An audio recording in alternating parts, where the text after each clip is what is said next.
Welcome back to SpookBox, the only horror movie podcast where being meta is the new normal. Yeah.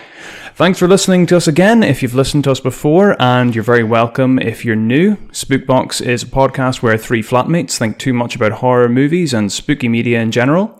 Yeah. We try to mix our personal opinions with some light references to academic or other materials that helps to contextualize the way we think about movies. This is our 13th episode. My name is Connor, and I'm joined as ever by my flatmate Heather. Hi. And Dav. Hi. Spooky 13. Spooky 13? Yeah. 13th? Is this 13? It's also 13. Friday. Holy shit. Oh my god. That doesn't mean anything, actually. No, I'm not superstitious. Come again. This week we also have a returning guest presenter, Nell. Hi, how you doing? Yeah, we're all doing really great, actually. Thanks for asking. Grand.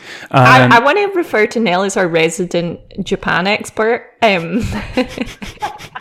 Because she's been to Japan. I think that's that's the recurring theme, because I called her a Japan expert.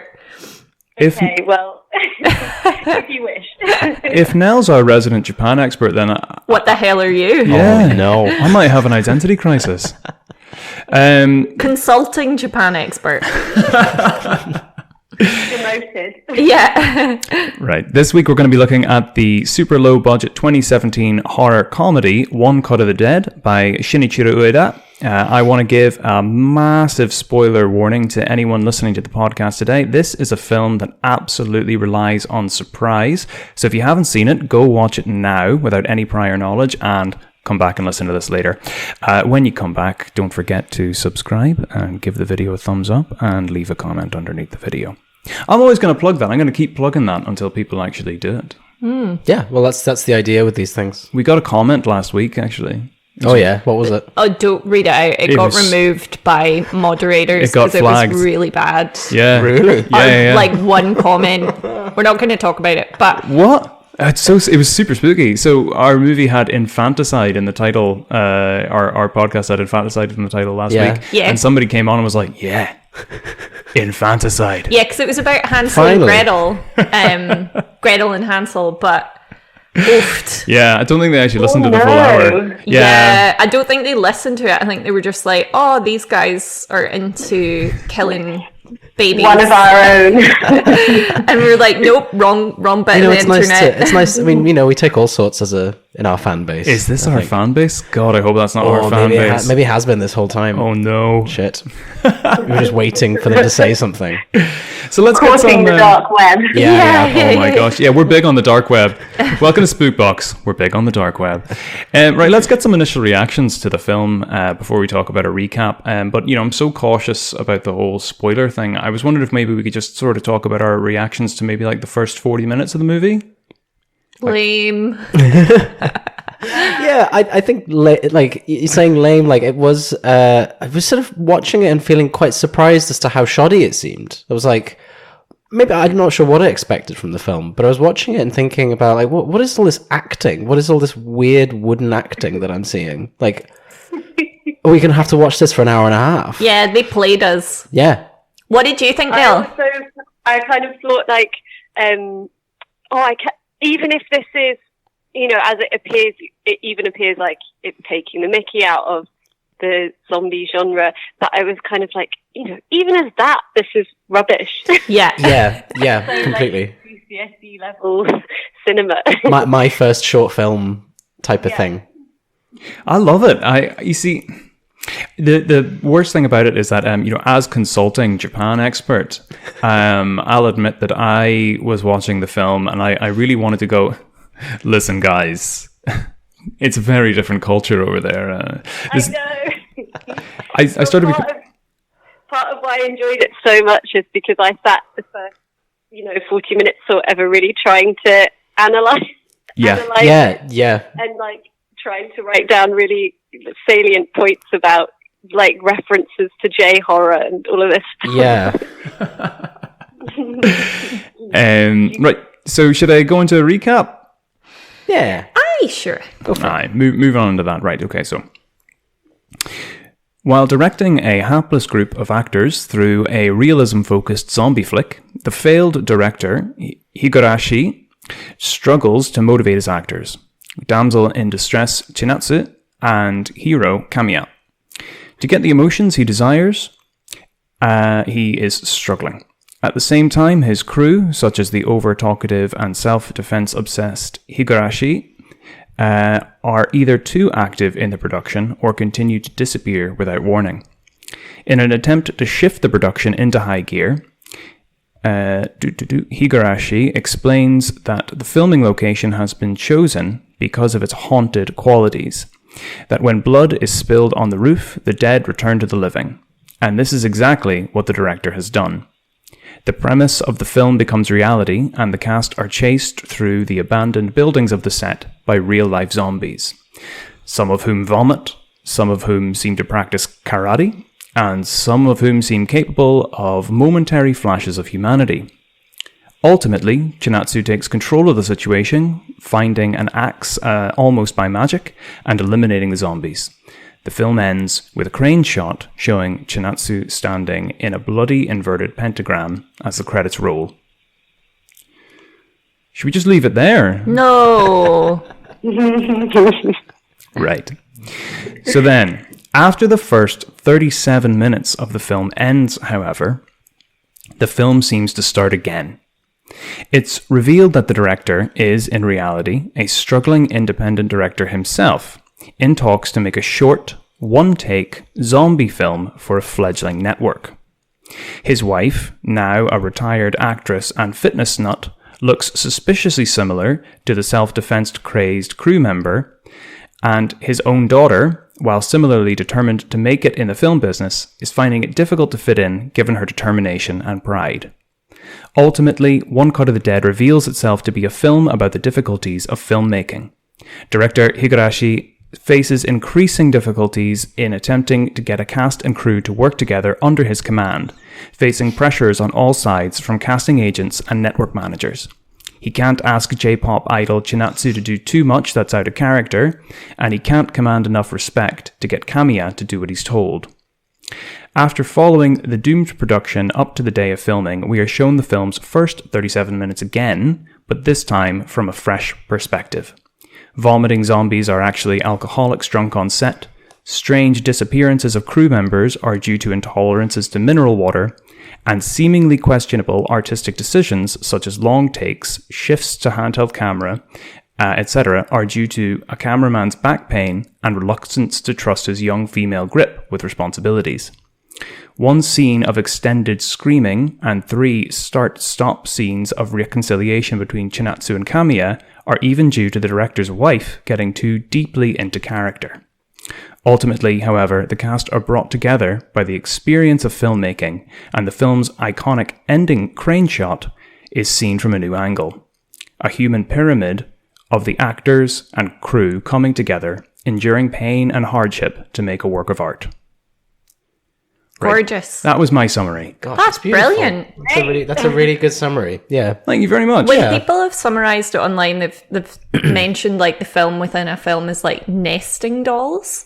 And I really like that description. But then when you were talking there about the 37 minutes thing, it got me thinking about the number 37 and how that's the resting temperature of the human body. And I like to think that it's working as a zombie. So like the film is alive up to 37 minutes and then dies and then resurrects as a zombie as a new film.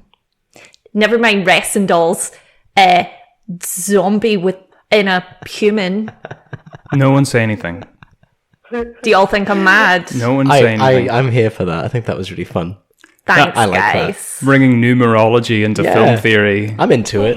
It's about Come time. on, I'm an English grad. That's all I can do. Number 37. It's all I can do. The Smiths predicted the death of Princess Diana. Blah blah blah blah blah. Hey, how are you? I'm kidding.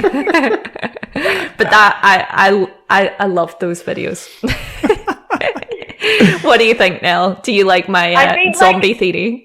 Sort of numerology aside, I guess also this is very much like English lit background coming through, but I was like when you see the breaking down of how the film is created, the film within the film, and how it sort of is this weird hodgepodge of different decisions that are made completely on the spot, but then sort of this beast emerges that's completely out of control. It does have such a sort of Frankenstein Yeah. nature. So I had written like notes about, the film within the film is kind of this weird creature that develops outside of the control of its creator in a way. So maybe it's the same thing, really. Yeah, Yes. so they're definitely seeing film or performance art of some kind of as a zombie, as something that gets reconstituted in some way. I say film or performing art of some kind because I don't know if you guys have read this online as well. We tend to all read the same sources, but the One Cut of the Dead is deeply indebted to a play that had really similar ideas that was very popular in Japan. I wanted to read about that play, but I decided not to. It's called Ghost in the Box. Yeah. So what's the play What's the about? deal with Ghost in the Box? It's very, very similar to the point that the writer and director of Ghost in the Box is now credited at the end of One Cut of the Dead. What happens in Ghost in the Box? Pretty much the same thing, It's Really? the idea that this it's this play about people coming back to life and that kind of thing, and that that it's this play on what's reality and what's not reality, but then on rolling back layers to try and show you that that's kind of all part of the artifice of the thing. Yeah. I really like that idea of seeing this kind of as a moving Frankenstein of a piece with all the various constituent parts coming from different elements. But I wondered though, just as a sort of general question to kind of warm us all up, I wondered for each of you individually, at what point did everything start to fall into place? When did you realize, what was meta, what wasn't meta? I want to ask Nell that first because she's seen it most recently. When did it click for you? I think after the original film within the film, there's then a scene where the real director is talking to this sort of group of TV industry pitchers, and it's almost as this like W1A type, like, blue sky thinking, let's do this crazy idea about a live stream of. So there's a bit with his family in between that I was sort of like, is this a new set of characters? That completely threw me off, but then I sort of clicked maybe about 20 minutes later. Yeah. I think I remember the same thing, that it took me till seeing his family in their apartment to kind of adjust. What about you, Dad? I think for me, I was confused as soon as the credits rolled on the quote-unquote film. And then, the sort of transition to the next scene where the sort of cameras they're using are completely different, the colors are different. And it sort of hit me quite quickly when I started thinking of the title of the film as well, One Cut of the Dead.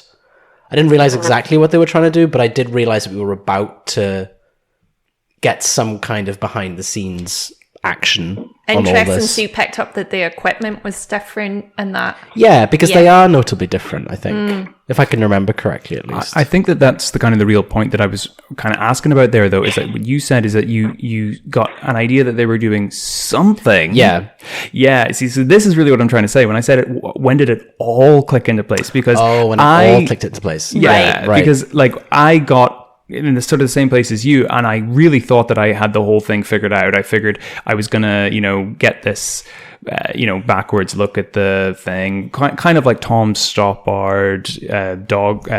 Is it called Dog's Hamlet? That I was going to see the preparation of the actors and everything, but I had no idea. And this is super, super spoiler territory. I feel bad talking about it in so much detail, but I had no idea that I was going to see that. The reason actors were stalling so much on their lines. Yeah. All the little things that I picked up that I had kind of forgiven in the first film because I thought, this is just an amateur, this is someone's first production. There are some weird choices. There are some weird camera shots, those kinds of things, Inexplicably weird. They're not sort of something that you would expect to see in a bad movie. They don't make any sense, these mistakes. Yeah, exactly. But some of them seemed like auteur decisions. Like in particular, that camera, that camera shot where where in reality the cameraman with the bad back has fallen on the ground. Oh yeah, in the mud. It seems like they just dropped the camera, and that's part of the whole drama of running away. Yeah. Yeah, but what I really liked about that was in the first, like going over the first 37 minutes, it is quite like evocative of like Romero's early work, of trying to get that like super shaky cam, trying to get, or almost like Blair Witch like or something. Yeah. So I was like, oh, interesting. And Almost like an idea of, people act strangely when they're in fear, I guess. So they're talking about like an auteur-ish kind of choice. This idea that people act in very strange ways when they're afraid. So perhaps they would react in this sort of weird, stilted way. What is it that Tommy Wiseau says in, playing Tommy Wiseau? People do crazy things. It was exactly that. Like, I really thought, I think that this is a film that it really holds back how smart it is. Yeah, very clever. I think, like you were saying about when you're watching it the first time, there are moments where your critical sort of mind latches onto it and you think, oh, this is good because, I get why they've done this effect. And then it gives you just enough to really like be invested and almost believe in the first project is the real deal. Yeah, exactly. But I feel like it's almost, in hindsight now, I feel like it was almost mocking my critical analytical tendencies, That's exactly what I wrote. I felt so duped because I just felt, like I'm the stupid film critic that's trying to. I'm acting like I'm above this crappy horror movie, and I know exactly what's going on. But I feel like it was laughing with you instead of at you, because I think there was that feeling of like being mocked, absolutely, but because it's so fun to see the artifice of it be revealed and it's fun for you as a viewer, there's a reward in admitting you were wrong, and that's that you get to have a good time. That's an excellent point. Yes, there's definitely a reward in admitting that you're wrong when you watch this film. But I think just before we started here, we started talking about the critics, and I will come back to critics. A lot of critics have been like annoyed about it. Is that what it is? Sort of. I've got a question about that later, cool. But just saying about that thing of admitting that you're wrong when watching this film is so important and makes it so much more enjoyable. But I think that when it is laughing with you, you need to have a little bit of give and take with the film, because if you come in and you aren't willing to admit that it's outsmarted you, I think people still walk away feeling, too smug about it. I think this is a film that is happy for you to be on board if you're not a film critic. And if you are a film critic... Right. It really resists analysis. I sort of gave up taking notes at some point because I really was just like, no, this is not allowing me to engage in that way, and it keeps resisting that. Just wants me to watch it and have fun. Mm-hmm. Yes, it's really cool. I really like it in that regard. But just to sort of change tack a little bit, obviously this film is very funny. We're just talking about how it really is trying to ask you to have fun with it. I just wondered, what was people's first encounter with this idea, the entanglement of horror and comedy? Entanglement was a really pretentious way of saying that. When did you first see a horror film that made you laugh? Heather? No, I need more time to think. Oh my God, Shaun of the Dead. Mm-hmm. Perfect. That's mine too. Yeah, I was struggling there. I was going to say maybe like Young Frankenstein, but that's not really a horror, is it? I mean, it's so good. I don't know. Is it just a straight up comedy, or? But I think you could probably call it a horror film because it utilizes horror tropes and horror. I'm definitely themes. agreeing with Nell here. Like, it's 100% Shaun of the Dead for me. I'm really sorry that my phone keeps buzzing, but I'm just connected. I don't think it's getting picked up on the mics. I think it's okay. That's fine. Yeah. It's just you hearing it, I think. What about you, Daff? I'd say Shaun of the Dead as well. Really? But I think Connor mentioned that he wanted to talk about this kind of thing before recording, and when I thought about it, really my experience of watching films altogether really came about because of horror films, but because of that sort of communal viewing of horror films. The first thing that I could think of was being 14 and watching all 4 of the Saw films. At that time, there were 4 Saw films in one Good night, marathoning God. Saw films. Disgusting. How are you not a sociopath? But I think because it was this know. group activity, it did have a sort of comical element to it. Okay. We were being asked to have the kind of endurance to watch 4 films, which get worse as they get along, really. I'm not sure I trust you anymore. Who are you, Dav? You Saw film watcher. Maybe you. Dad left that really suspect comment on your last one. Maybe it was me. I don't know. But I think this idea of watching horror films and horror film, which isn't necessarily a comedy, But seeking laughs. but seeking laughs out of it, is something that actually came about at the same time as my appreciation for horror films. Right. Obviously, I didn't find that in things like The Shining or Silence of the Lambs, but I've always thought there was sort of inherent and knowing comedy in a lot of modern horror films, I think. As if the filmmakers, I mean, sometimes it can be quite cynical, I think. The filmmaker trying to get a rise out of people, trying to, make people vomit in the cinema, as the first Saw film so famously claimed it did. Oh, wow. So yeah, that's where my mind went, is that, So, But I think there's an important distinction between laughing because you're nervous and are trying to keep vomit at bay, and actually laughing because something is comedic. Like it's put the work in to make you laugh. If you see what I mean. Like I appreciate that your like understanding came around at the same time, but I had the same experience. But I wouldn't call that horror and comedy. I think it's like a coping mechanism for how like disturbing something is to laugh, like nervous laughing is different from like actual comedy within a horror film. Maybe. That's a super, super good point. I mean, the thing I was going to bring up, did we get your answer there, Nell? Well, I said Shaun of the Dead, but I also wanted to go back to the fact that you mentioned that this was a play before, Connor, which is really interesting because the thing that it most referenced in my mind was I watched a film at the Glasgow Film Festival this past year that was called Ghostmaster, and it's so similar that I kept being like, these must be connected in some way. But Ghostmaster, obviously this was One Cut of the Dead was originally released in 2017, but kind of had this weird cult following. Yeah. And then was re-released in 2019. So Ghostmaster definitely references that, but it's almost identical sort of plot setup of a film within a film.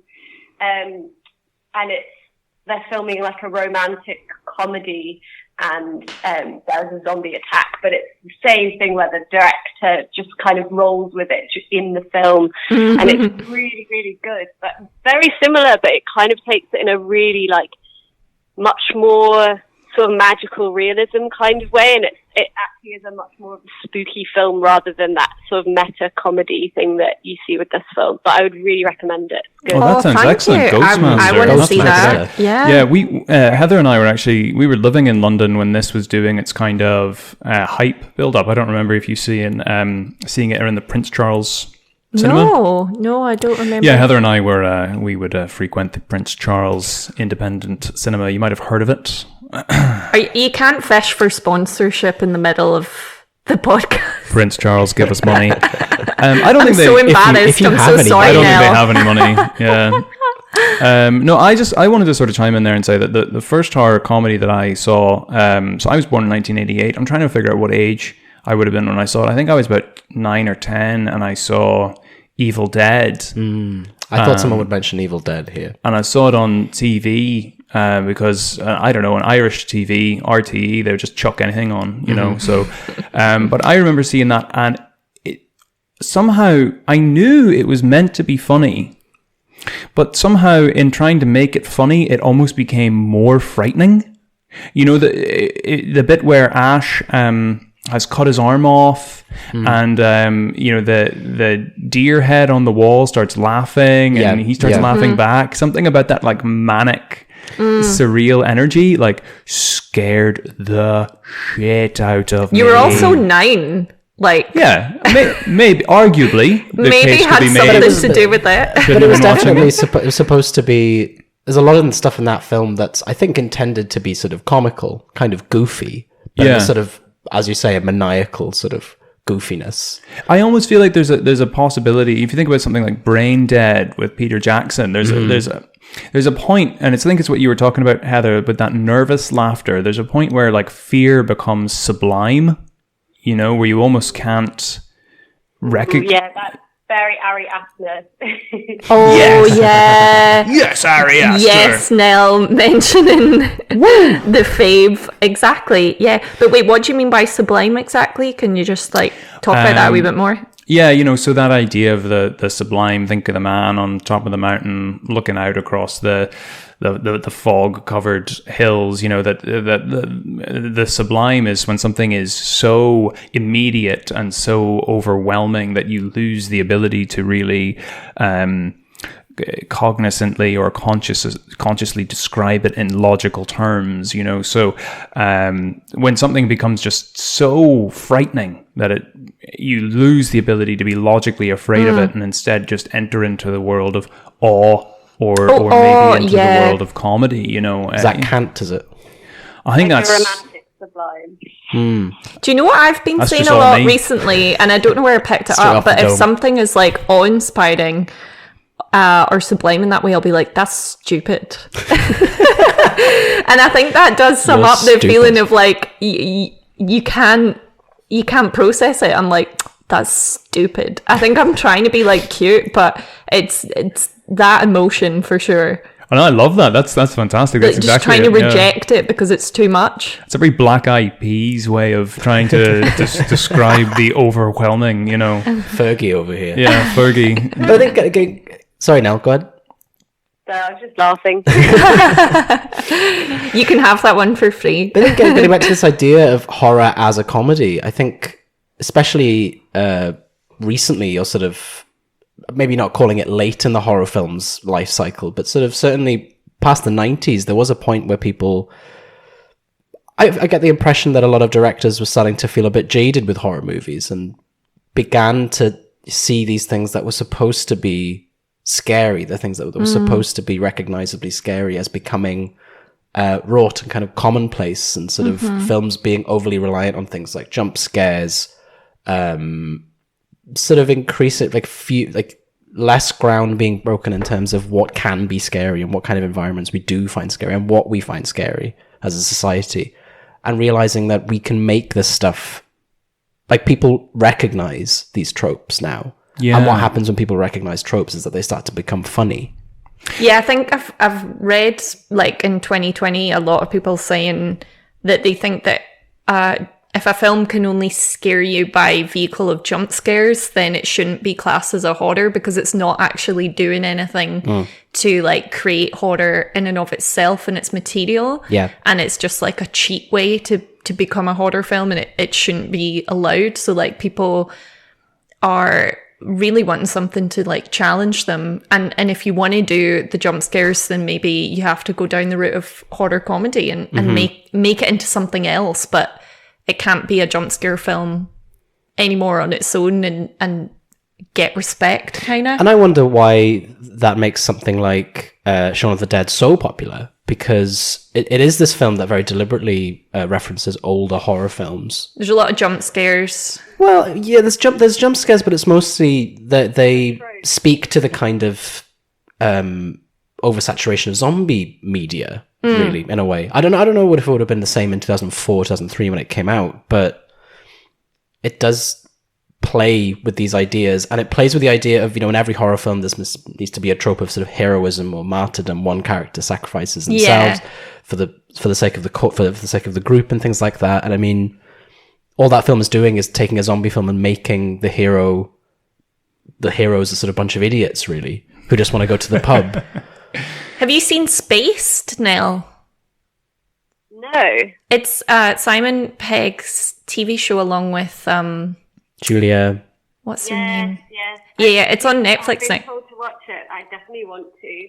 Okay, it's so fun, and it's really aged well too. Oh, it's aged brilliantly. Yeah. And I think that In very unexpected ways. the writers are aware of the fact that it was only 2 seasons. That's part of it. But basically, Simon Pegg's character plays Resident Evil 2, the original one, in the show a lot. And gave an interesting like lineage to Shaun of the Dead and how that came about, because his character's almost imagining like the game escaping into his life, and like zombie jump scares become comedic in the show as well, because he's been playing the game and then is like, oh fuck, and forgets he's in reality. So like there's a really interesting relationship between the show and then like horror comedy coming out of it, I think.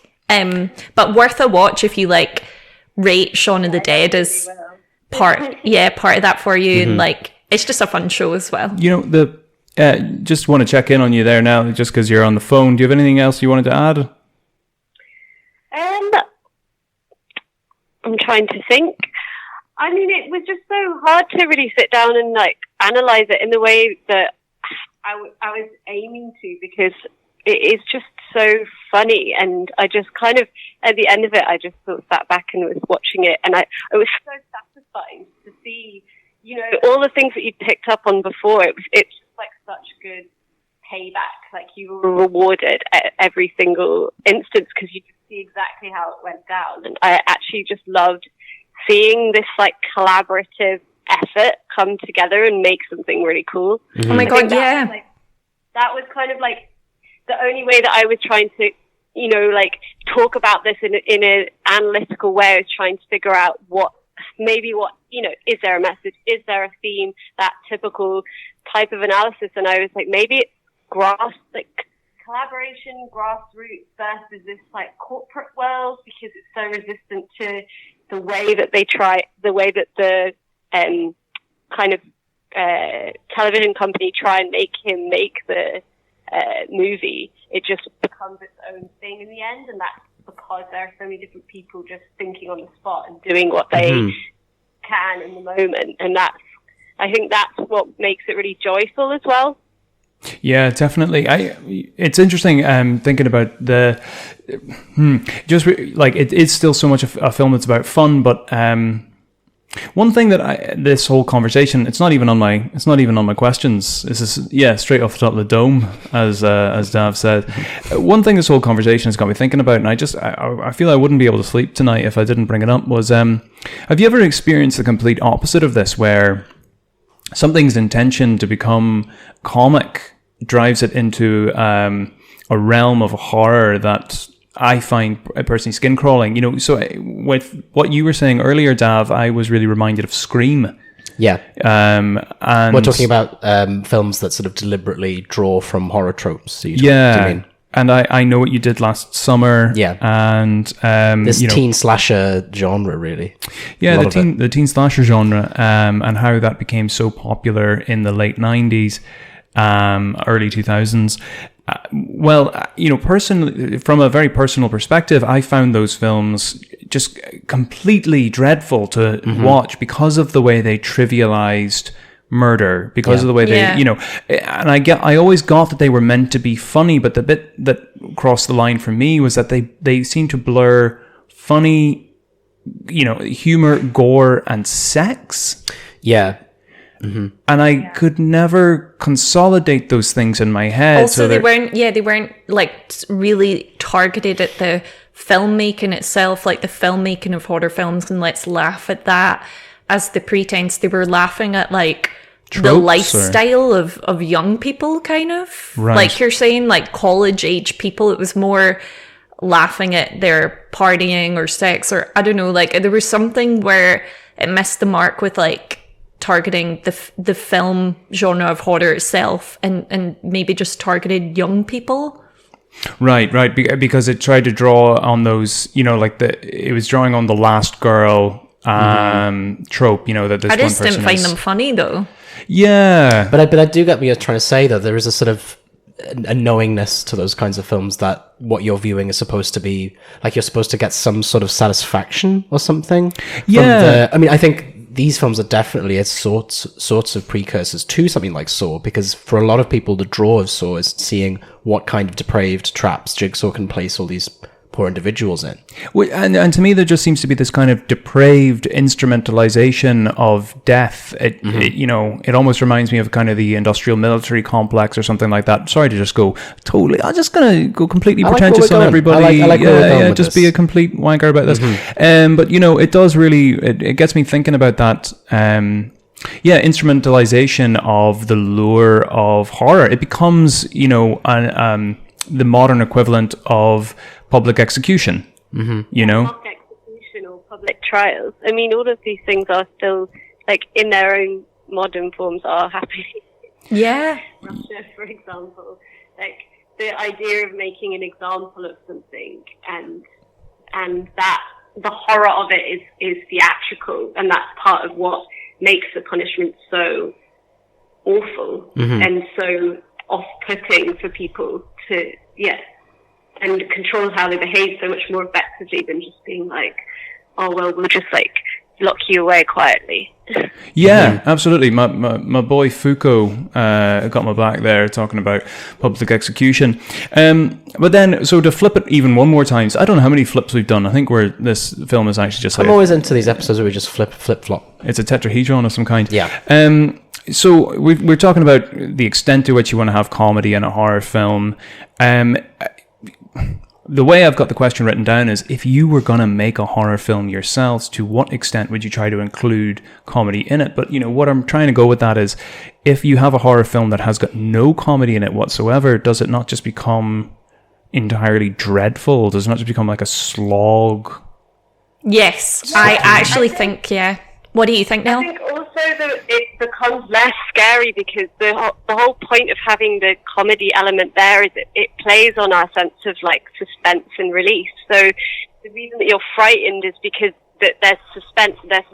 Sometimes it's rewarded with true horror, which are the frightening moments. But if you're not sort of let down sometimes by this, you think it's going to be something scary and then it's just something silly, or even, you think you're about to be spooked and there's nothing there, even if it's not necessarily comedic. There has to be this kind of, like, play back and forth between suspense and reward, or suspense and sort of, like, letdown. I agree, yeah. If you think about it like a roller coaster ride, there needs to be dynamics for it to be fun. Yeah. But if you have a horror film that's just the incline all the way to the top, and then you don't even drop off, you just end with that feeling, and you leave the movie with the experience of, like, oh, I've built up all this pent up dread, and that's a horrible way to film. You're not going to have a good to view something. You're not going to have a good relationship with that film.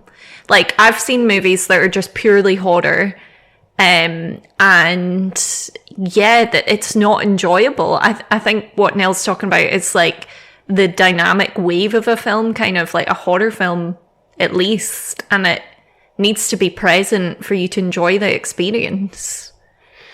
But that's not saying that it needs to be achieved through jump scares. Like, it's set up and payoff. Yeah. What are you going to say, Dan? I'm just thinking about this idea of a constant ascension. Yeah. Of constant in fear and tension until sort of usually a big release at the end, right? But the release at the end would be like the credits. The credits. No, if you think about something meta, okay, that could achieve the release at the end where you drop down. But I'm saying that like where you realize it was all a dream, or like in Cabin in the Woods, that kind of thing, where it's funny at the end. But I'm thinking about, is it? I think it's pretty funny. The whole world gets destroyed. Cabin in the Woods is hilarious. But no, I'm thinking about horror films that just build up dread, and then end. Yeah. So the ascension is just like the end of the film. So you don't get that release. That. Scream. There's this one that we saw, Connor, and I know as soon as I name it, you're not going to be able to argue with me here. The Eyes of the Mother. Love that film. No, you don't. So I don't recommend it, but it's just building up grossness, dread, building it, and then it ends. I think maybe this is just a difference in how people view things, because I think I agree to a point, but I think much of my enjoyment of a lot of horror films, of those kinds of horror films, can tend to veer into the sort of ironic. Like, I do ultimately, if a film is so dreadful and if such horrible things to happen to all the characters relentlessly, it starts to become sort of comical to me, depending on how well. But the you've film already handles said that kind of that's thing. what you do. Like, to cope, you find a way to laugh at it. I don't know. know whether- You told me that I did that. But I don't know whether that's I don't know that I a agree with merit that. of the film or a merit of you, I think somehow Eyes of the Mother, it's actually gone through a couple of title revisions even since we saw it in the I don't cinema. want to talk about it. It's genuinely the most upsetting film I don't want to talk about I it. think I've seen. And I've seen that film about Deicide, whatever it's called, that really long one, The Begotten, I think. I've seen the Icelandic film or whatever it was called. I've seen, Human Centipede, all of that crap that I had to watch studying horror cinema. All of that shit. Did you have to watch Human Centipede when you were studying horror cinema? It was on the recommended viewing. Interesting. Which got complained about. But I was going to say, like, I can imagine parents complaining, like helicopter parents, like the kid being like, "Oh yeah, what am I studying? I'm doing the Human Centipede." Like, that would be such a helicopter that sounds parent. like a jolly good film. I'm going to call the school, like, moment. But the film that I think that has affected us the most is Eyes of the Mother, and it's because it is it's working on that kind of Michael Haneke funny games type of deal. That level of just of man's inhumanity to man. What am I quoting there? I have no idea. I don't But it was great. It was kind of like Orson Welles. Yeah. Can we talk about the family relationship in the movie? Wow. I had no.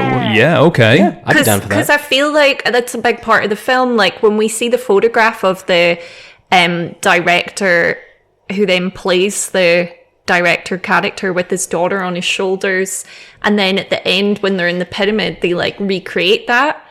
Yes. And so like the creating something together, like, kind of takes them back to what their relationship was like when they were Yeah. younger. Like, the bliss of like kind of childhood and creation is like present for them again. I don't know, there's like a freedom. I just think it's beautiful, and I think that a lot of the comedy as well comes from like the family relationship, like the mum ad-libbing her self-defense video into the movie. Like, Pom! I did that so much after I saw this film. I did the Pom thing. It's hilarious. So like, I think a majority of the comedy, yes, comes from seeing the artifice revealed from the first 37 minutes and that payoff, but a lot of it just comes from the characters themselves, I think, and this family having to work together. Like, the mum being reluctant to do it, but then it's revealed, oh no, she knows every single line. Yeah. Like, that kind of thing is just so funny to me. Yeah, I think that's something that is really, really crucial to the film, and I was going to ask about the meta framing device to say, is there any way that we could have made this film without using the meta framing device? But I think the thing is that the framing device isn't just there to make the film funny. It's certainly not there to make the film more scary. The meta framing device exists purely to give us a behind the scenes look at these characters and let us know more about them. And it's almost a way of saying that if you knew everything about everything that goes into a film, there isn't a single moment in a film that doesn't have something to do with a personal experience or a family drama that's behind it. Or maybe only the very best films have got So you think it's like making the case not to keep those sorts of things out of a movie? Like, your art should be sort of messy, like, in terms of the one-note characters in the first 37 minutes not being satisfying, and then you get so much satisfaction from seeing these, like, fallible, like, intertwined humans, like the guy that won't drink the water, like, all of that, the alcoholic, like, okay, they're also caricatures, but, it's just so much more fun to have a variety of people in a film than these tropes that we've come to rely on. Like, is that part of the reward as well? I think so. I think for me, what it is definitely saying is, well, it's kind of a big middle finger to critics. If you just knew what we had gone through to make the film that we had to make, You'd be a bit kinder. you'd be a bit kinder to it, What do you think, Neil? And I also think it sort of, like, almost conversely, like, destroys this sort of, almost, I don't know, like, the artistic status of cinema, that quite often, or it takes itself too seriously in a lot of ways, and it just is sort of like, I don't know, it reveals the fact that there are people behind this who are completely fallible and making silly decisions, and like sometimes there are things that you notice obviously that aren't intentionally there, and the director has no idea about it, and you chalk that up to like they're brilliant, or this kind of, you kind of frame the film in some way, but that's not necessarily anything to do with how the director intended it, and it kind of just it just destroys this weird idea of like this completed perfection of an artwork that you can't,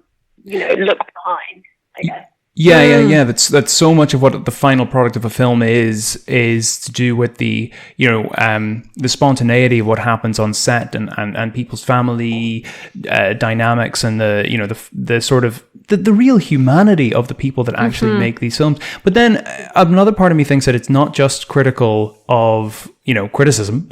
If only you knew what we put into this, you'd be more kind to it. But actually, maybe that there's a criticism of the kind of films that try to stamp out this spontaneity. If you're working on a film like Avengers Endgame, where they have got hours and hours of footage and B-roll, and then so much of it has to be done on green screen, there's not really a huge amount of possibility for spontaneity in the production. There's not a huge amount of kind of human emotion and family drama that can go into that production, because so much of it is controlled after the fact. Do you mean by studios? Or?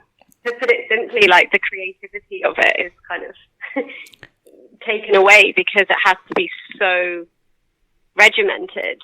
I guess, it's one of those things where that comment that the biggest budget films being made today and the highest grossing films being made today, they aren't films anymore. They're roller coasters.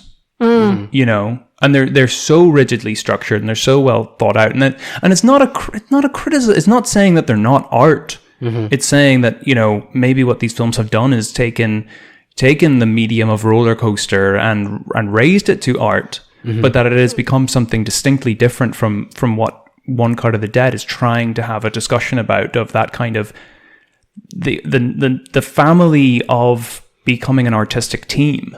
I think it rewards you as well, One Cut of the Dead, because so much of the culture of movies now is watching the film and then reading what took place behind the scenes, reading people's thoughts on it. Like, I remember coming out of Inception and immediately going to the toilet so I couldn't talk to anyone and could sit on my phone like Googling what the fuck. Like, so a lot of your experience of seeing movies now are like figuring out the behind the scenes of it as well, like hand in hand with the movie to make up your emotional relationship to the film. And so this film is one that lets you have that experience while watching the film. Like, you see the film, like quotation marks, and then you get the whole culture around the film as well, which is like what people do now. That's really interesting. It's got the meta text. It's got the meta text, yeah, which we've talked about a lot, but I just think that. Well, I hope you're not bored of it, because I've got a question coming up. Hey, I've got one more. The last question, yeah. Well, two more questions. Two more questions. First one is, in his book Laughing and Screaming, William Paul discussed films that blend horror and comedy, the gross out genre, stating that these films don't win awards and critics gripe about having to sit through them. On the Roger Ebert website, critic Simon Abrams gives the film a bad review, as in One Cut of the Dead, and mentions that the first time he saw it, he left. So, why is it that you think critics respond so badly to gross out horror comedies? I think it's a great question. I don't know. Cheers. But I'm confused. Are they calling this film a gross out horror comedy? Somebody vomits on another actor. Oh, come on. Because when you say gross out comedy, I'm thinking of that film that you had us watch called Idle Hands. That's amazing. It's a work of art. But also would not be recognized by any critics as a great film. No. Actually, weirdly, I think Idle Hands was given one of its best reviews by the late Roger Ebert. What? Is that true? Yeah. If memory serves, he was not, in late stages and saw this film, Idle Hands the film, and gave it a review that was like, yeah, it is what it is. It does the thing well. It does what it set out to do. Yeah. But I don't know, is there something about the gross out genre that is just like, antithetical to critics? Like that. I think people think it's trashy. I think critics might like to think that they're above it. And like you said, actually in the way that you were talking about the sort of big budget Hollywood films becoming more of like a roller coaster now. And you did very well to say that that's not necessarily a bad thing. That's not to say that they're not us, but I do think a lot of critics might have this dichotomy between entertainment and art, and what's the difference. And perhaps one of those things that they would say is something that's like, slapstick comedy almost. You see it like being cheap and gross and just trying to like appeal to like our base humor and perhaps like I definitely say erroneously like think that that's not intelligent or not. It doesn't say anything about society in the way that they think art should, and I think that's maybe why they resist things like that. Yeah, I think so. And I think you made me think as well when you brought up slapstick, how like a lot of films that they probably revere, like historically, like a Charlie Chaplin movie or something, like, which is working with slapstick. Literally slapstick, yeah. I feel like they maybe are just hostile to the contemporary. Like, they're just hostile to someone trying to do something that is using current sources or whatever, like, because they feel that there's this sacred thing called art, and it's almost like historical. What is this thing called? Art. Well, I think the example of Chaplin's a really good one, because I think that the reason those films are viewed upon so favorably was because critics felt as though his slapstick was well placed, or sort of placed to satirize, I guess. So you think of what that film Modern Times, is that what it's called? Where the director, the dictator, or... But Modern Times is the sort of factory-based one, where Chaplin is working in a factory, and the fact that he gets it all wrong as being a sort of criticism of industrialism. I guess this movie, though, like One Cut of the Dead, made me think of, like, Charlie Chaplin or, like, Laurel and Hardy or something, though, like... Definitely, yeah. I'm not really sure why, but... Well, it has those elephants of... like the... Elephants of sadness. Elephants of satire. Elephants of satire. Big fat satire. The title of the film in Japanese is Don't Stop the Camera. Oh, right. Okay, yeah. So the kind of the director's catchphrase. Yeah. Like, don't, like, keep it moving. Keep rolling, keep rolling. So that's basically it. And it's him just like, so him screaming that in Japanese becomes the title of the film. So that is like, does anybody know that song? The one note, the one note salsa? No. Yeah. Is that not, maybe I'm thinking of a Talking Heads song called One Note. It's a song that goes like, it has that kind of salsa rhythm, but it's like la da ba la la la la ba. Oh yeah. La da ba da da da ba. I think there's a YouTube video of someone performing it. Yeah. So the idea is that it keeps hitting this like this. It's composed of much more than one note, but it keeps hitting this one note, but then recontextualizing it every time it hits that.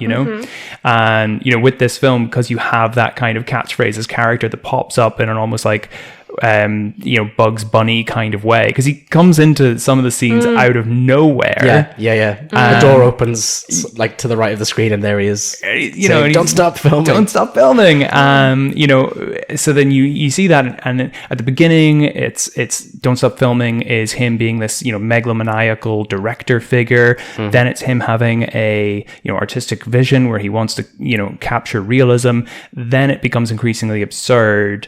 And then he becomes almost, when I watched it the first time, seeing that first 37 minutes, I started to wonder, to what extent is he the truly horrific character? And then it turns out that, he was the one that summoned the zombies, et cetera, et cetera. But then as the film gets revealed, you realize that, the actual director being able to scream at his actors and being able to slap the J-pop star in the face and stuff like that, the male, idol, it came from his like Japanese sense of repressing his anger So his screaming "Don't stop" came from this being his last possible source of income. Having so much of his family's future riding on the success of this film. Yeah. And then, his frustration over the last few months of working with these actors that don't listen to him, don't respect him, his inability to tell them what to do explicitly, so it just keeps recontextualizing that one, Bugs Bunny like catchphrase. Like everything that it meant to him. And then in the end, I think we get that what it really meant was doing something that would like impress his daughter, maybe. I think so. Yeah, just him being, a father figure for her. Him having to play his part in that kind of ecosystem, that family ecosystem or something. I've got one more question. Yeah, go. Okay, so it's our most popular question. Oh, is this film meta modern? Yeah, it definitely is. I think. Yeah, I think it totally is. I should never. Yeah, I would say so. I should never do the questions. Is this or is this not? Yeah, I just broke my own question writing rules. Okay, to what extent? The point was with the question was that we just have to give everything a rating of yes or no. Yeah, basically. Yes. stars out of 4. To what extent? I give it 4 metamoderns out of 5. In the past, critics have said that One Cut of the Dead is metamodern. Explore. I hate those questions. Can I let you in on a little secret about university? And if you get the explore question, it was written with a hangover. Yeah. Or just to what extent is blah? Yeah. Yeah. Yep. What are you supposed to say? You're not supposed to give it, like Dash said, a rating out of 5. Yeah. To what extent? Okay, Yes, do you want I to give me did. the scale before I begin? Is it? I need a binary here. I need to I need 2 different answers to argue between. Otherwise, I'm just going to roll with whatever I've got in my head. Yeah. Quite messy of a question. Which is what you're asking me to do, is sit here with no sources, no material, and roll off the top of my head. Good one, guys. If I may. May I? Oh, yeah, go for it. So it definitely ends on a really positive note, right? Definitely. But I think as well, the fact that I think it's very significant that it's a zombie film that they're trying to make in the first place, because 37 minutes, right? yeah, 37 minutes exactly. Yeah, thank you. Bringing it full circle. the Just blood because I temperature feel was- like the first the zombie film became a sort of go-to format because the zombies could stand for multiple things. Like there was sort of this Yes. notion of Classism, racism. It could be capitalism, as in Dawn of the Dead, or the remake of Dawn of the Dead. But Zizek capitalism. Go on. capitalism. Yes. But then, I guess, as people started drawing from this well, it became. I guess there was a sense a few years ago that zombie films were becoming sort of empty, or they were becoming relied upon, and therefore They were carrying on like zombies.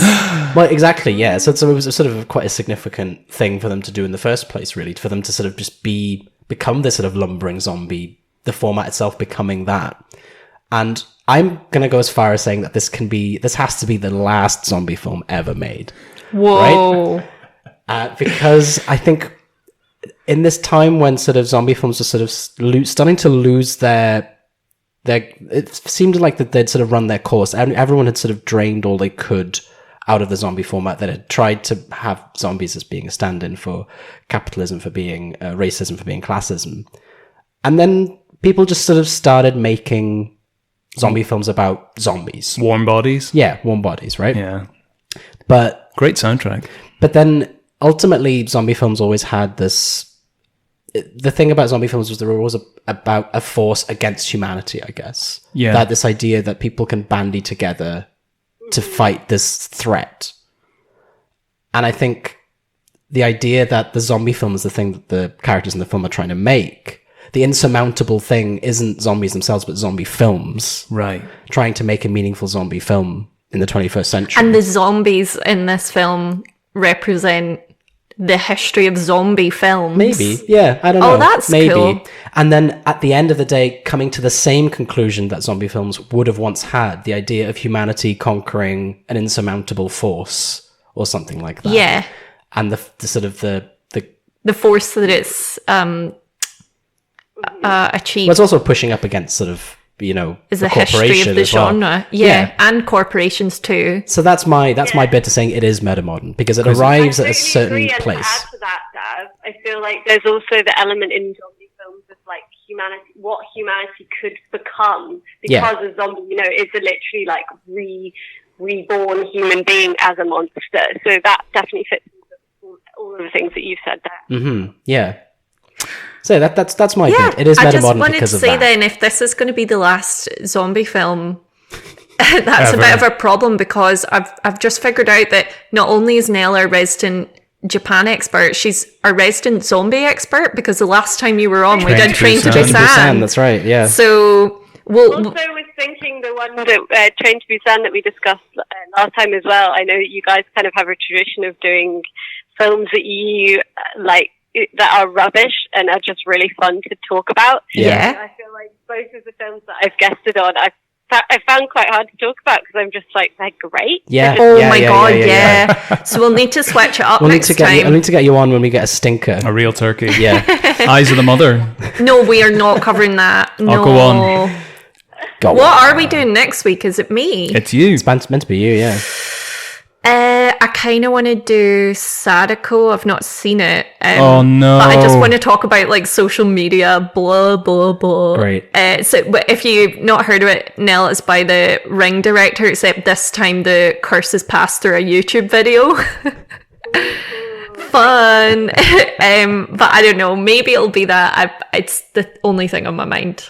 I actually can't find Sadako anywhere. I think they maybe threw all the copies of it in the sea or something. And it seems genuinely Well, we'll do difficult some to get digging. hold of. Cursed, I Yeah. guess. Oh yeah. They tried to upload it to a torrent site, and Yeah. Sadako herself just obliterated the code, or I don't know how I'm that hoping works. it'll have some meta moderns though, but to wrap up this one, we're giving it 5 meta moderns out of 5. Yeah, I think that's a fair. That's our rating. Good. All right. Well, Nell, thanks so much for joining us Yeah. again. It's always great to have you on. Thank you so much for having me. It's been great again. And I have to say, even with the films being challenging because they're good, the ones you've guested on, you always come up with really interesting points that we've somehow missed. So maybe it's that we do get you on the good films because you can handle it and you've always got something to say. Got Moxie. Yeah. Maybe that's the routine we've established. But in any case, thank you so much. So thanks everybody if you've listened and made it this far. Once again, please, if you could, like the video, hit subscribe. It doesn't take that long. Just give us a wee subscribe. Come get spooky with us. Yeah, be On fun. the reg. Let's pretend that this is being made. We're still doing this 5 years from now. Make sure to buy a t-shirt. Make sure to buy one of our definitely buy a branded t-shirt. cars. Yeah. Make sure to buy a SpookBox. Make sure to buy stocks in SpookBoxes. What was the t-shirt design that we had? Was it perennial liability? liability? Oh, I loved it. And yeah, please listen next week when we'll be looking at, Sadako. If we can find it. If we can find it. Okay. Have a nice day, everybody. Thank you. Thanks. We love you. Bye Bye. now.